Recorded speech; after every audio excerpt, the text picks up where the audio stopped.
சிவகங்கை மாவட்டம் அரசு மாதிரி பள்ளியில் தகுதியான மாணவர்களை சேர்க்க மறுப்பதாக புகார் எழுந்துள்ளது. அரசு பள்ளிகளில் 10ஆம் வகுப்பில் தேர்ச்சி பெற்று அதிக மதிப்பெண்கள் அடிப்படையில் பள்ளிக்கு 4 மாணவர்கள் வீதம் மாதிரி பள்ளியில் சேர்ந்து படித்து வருகின்றனர். இந்நிலையில் திருப்பத்தூர் பகுதியைச் சேர்ந்த மாணவர்கள் தங்கள் பெற்ற மதிப்பெண்கள் அடிப்படையில் தங்களை மாதிரி பள்ளியில் சேர்க்க மறுப்பதாக கூறி வட்டாட்சியர் அலுவலகத்தில் பெற்றோர்களுடன் மாணவர்கள் புகார் மனு அளித்தனர். ஸ்கூலில் என் பொண்ணு படிக்கிறாப்புல. மார்க் என் பொண்ணு 487 எடுத்திருக்காப்புல. மேக்ஸில் சென்டா வாங்கியிருக்கேன். என் மகன் எலைட் ஸ்கூலில் படிக்கணும் அப்படிங்கிற வெறியோடதே என் பொண்ணு படித்தாப்புல. இது வரைக்கும் எலைட் ஸ்கூல் எங்களுக்கு கிடைக்கல. இந்த மார்க்குக்கே கிடைக்கலைன்னா கீழே அடிப்படையில் 4 ஸ்கூல் ஒவ்வொரு பள்ளிக்கும் 4 ஸ்கூல் அப்படிங்கிற மாதிரி எடுத்திருக்காங்க. என்னோட 4 மாணவர்கள் எடுத்திருக்காங்க. என் பொண்ணுக்கு கிடைக்கல. அது ரொம்ப ஏமாற்றமாக இருக்குது. எங்கள் மாவட்ட ஆட்சியருக்கு பள்ளி மாணவர்களுக்கு மார்க் அடிப்படையில் எடுக்கணுங்கிறத நான் கேட்டுக்கொள்கிறேன். நான் அரசு உயர்நிலைப்பள்ளி புதுப்பட்டியில் படிக்கிறேன், திருப்பத்தூர். நான் 487 மார்க்கு 10ஆம் வகுப்பு பொதுத் தேர்வில் எடுத்திருக்கேன். அப்புறம் மேக்ஸில் சென்டமும் எடுத்திருக்கேன். நாங்கள் 10ஆம் வகுப்பு ஆரம்பத்துலேருந்தே எலைட்டை எய்ம் பண்ணி தான் படிச்சுக்கிட்டு இருந்தோம். ஆனால் எங்களுக்கே இந்த 487 மார்க் எடுத்தவருக்கே எனக்கு கிடைக்கலன்றது ரொம்ப ஏமாற்றமாக இருக்குது. என்ன மாதிரி நிறையா மாணவர்கள் நிறையா மார்க் எடுத்திருக்காங்க. 470க்கு மேலே நிறையா பேர் எடுத்திருக்காங்க. எங்களுக்கே இந்த எலைட் பள்ளி கிடைக்கின்ற ரொம்ப ஏமாற்றமாக இருக்குது. சேலம் மாவட்டம் மேட்டூர் அருகே பள்ளிப்பட்டியில் வாரிசு சான்றிதழை உடனடியாக வழங்க கோரி கிராம நிர்வாக அலுவலரை தாக்கியவர் கைது செய்யப்பட்டுள்ளார். தருமபுரியைச் சேர்ந்த முத்துலட்சுமி என்ற பெண்ணுக்கு வெடிகாரனூர் பகுதியைச் சேர்ந்த அவரது உறவினர் மாரி என்பவர் வாரிசு சான்றிதழ் வழங்க வேண்டுமென கிராம நிர்வாக அலுவலர் கந்தசாமியிடம் தெரிவித்துள்ளார். ஆனால் மாரியின் சகோதரர் பிரபு அதற்கு எதிர்ப்பு தெரிவித்த நிலையில் விசாரணைக்கு பின்னர் வாரிசு சான்றிதழ் வழங்குவதாக தெரிவிக்கப்பட்டுள்ளது. இதனால் ஆத்திரமடைந்த மாரி சான்றிதழை உடனடியாக வழங்க கோரி கிராம நிர்வாக அலுவலரை தாக்கியுள்ளார். புகாரின் பேரில் மேச்சேரி போலீசார் தாக்குதலில் ஈடுபட்டவரை கைது செய்தனர். பட்டதாரி ஆசிரியர் பணியிடங்களில் கூடுதலாக 610 பணியிடங்களுக்கான அறிவிப்பை ஆசிரியர் தேர்வு வாரியம் வெளியிட்டுள்ளது.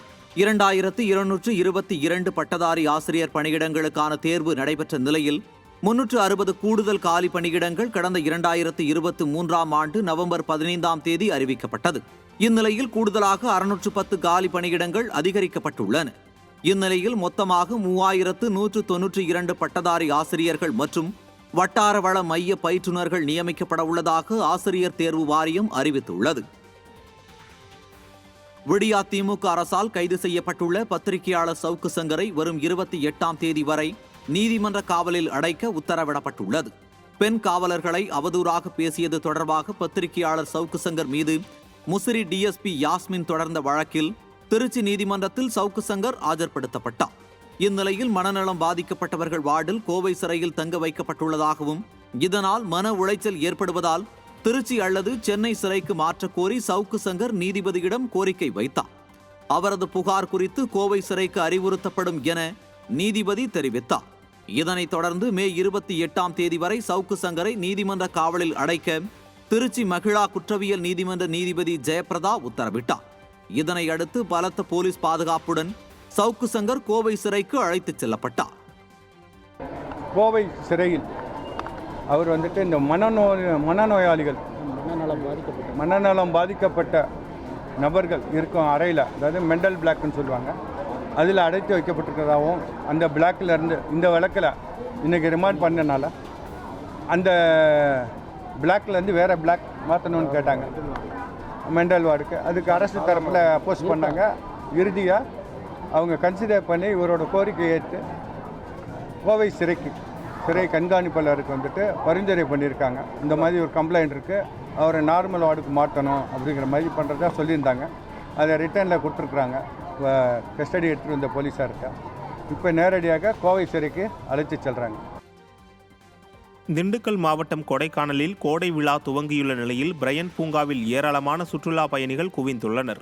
பாரம்பரிய கலை நிகழ்ச்சிகள், இசை நிகழ்ச்சிகள், பரதநாட்டியம், இசை நாற்காலி உள்ளிட்ட விளையாட்டுப் போட்டிகளில் பொதுமக்கள் உற்சாகத்துடன் கலந்து கொண்டனர். மேலும் முதன்முதலாக லேசர் ஒளியுடன் நடத்தப்பட்ட நிகழ்ச்சியை சுற்றுலா பயணிகள் கண்டு ரசித்தனர்.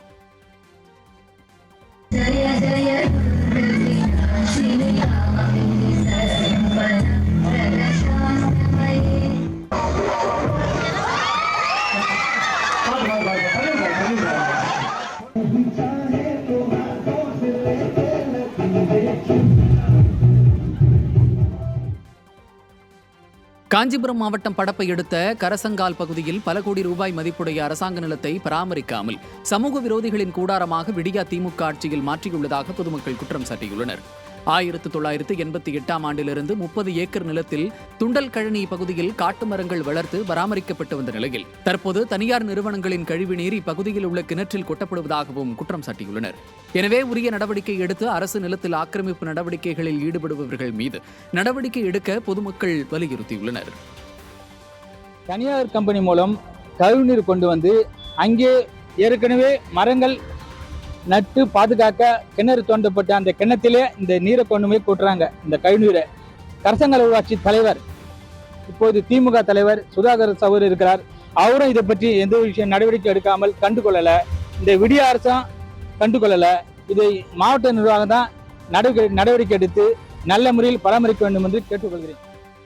மேட்டூர் காவிரி ஆறு வறண்டதால் யானை கூட்டங்கள் தண்ணீர் தேடி அலைந்து வருகின்றன. பாலாறு, செட்டிப்பட்டி, பன்னவாடி, கோட்டையூர் ஆகிய நீர்த்தேக்கத்தை ஒட்டியுள்ள வனப்பகுதிகளில் காட்டெருமை, யானை, மான், காட்டுப்பன்றி போன்ற வனவிலங்குகள் அதிக அளவில் வாழ்ந்து வருகின்றன.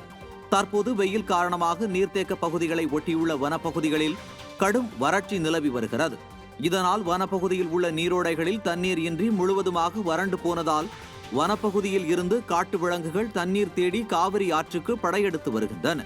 இந்நிலையில் வனப்பகுதியில் குட்டிகளுடன் வெளியேறிய 3 காட்டு யானைகள் பாலாற்றில் தண்ணீர் தேடி அலைந்து அங்குள்ள சிறிய குட்டையில் தண்ணீர் அருந்திவிட்டு மீண்டும் வனப்பகுதிக்குள் யானைகள் சென்றன. திருவாரூர் மாவட்டத்தில் 2 தனியார் பேருந்துகளுக்கு இடையே ஏற்பட்ட போட்டியால் ஒரு பேருந்து சாலையில் இருந்து வயலில் கவிழ்ந்து விபத்துக்குள்ளானது. மயிலாடுதுறையில் இருந்து திருவாரூர் நோக்கி 2 தனியார் பேருந்துகள் சென்று கொண்டிருந்தன. இந்நிலையில் பயணிகளை ஏற்றுவதில் 2 தனியார் பேருந்து ஓட்டுநர்களுக்கிடையே மோதல் ஏற்பட்டுள்ளது. அப்போது முடிகொண்டான் பகுதியில் உள்ள தென்குடி அருகே ஒரு தனியார் பேருந்து சாலையில் இருந்து வயலில் கவிழ்ந்து விபத்துக்குள்ளானது. இந்த விபத்தில் 20க்கும் மேற்பட்டோர் காயங்களுடன் மருத்துவமனையில் சிகிச்சைக்காக அனுமதிக்கப்பட்ட நிலையில் விபத்து குறித்து போலீசார் விசாரணை மேற்கொண்டு வருகின்றனர். சென்னையில் உள்ள அரசு மருத்துவமனைகளில் டயாலிசிஸ் சிகிச்சைக்கு அதிக கட்டணம் வசூலிக்கப்படுவதாக பொதுமக்கள் குற்றம் சாட்டியுள்ளனர். சென்னையில் உள்ள அரசு மருத்துவமனைகளான ஓமந்தூரார், ராஜீவ்காந்தி, ஸ்டான்லி மற்றும் கீழ்ப்பாக்கம் மருத்துவமனைகளில் சிறுநீரகம் செயலிழந்த நோயாளிகளுக்கு டயாலிசிஸ் சிகிச்சை அளிக்கப்பட்டு வருகிறது. இங்கு வரும் நோயாளிகளுக்கு இலவசமாக சிகிச்சை அளிக்காமல் 2500 ரூபாய்க்கும் மேலாக கட்டணம் வசூலிப்பதாகவும் காப்பீட்டு அட்டை இருந்தால் மட்டுமே மருத்துவமனைக்குள் அனுப்புவதாக நோயாளிகள் குற்றம் சாட்டியுள்ளனர். திமுக அரசின் சுகாதாரத்துறை மக்களை சுரண்டும் நடவடிக்கையில் ஈடுபட்டு வருவதுதான் விடியா திமுக ஆட்சியின் சாதனையாக இருப்பதாக மக்கள் வேதனை தெரிவிக்கின்றனர்.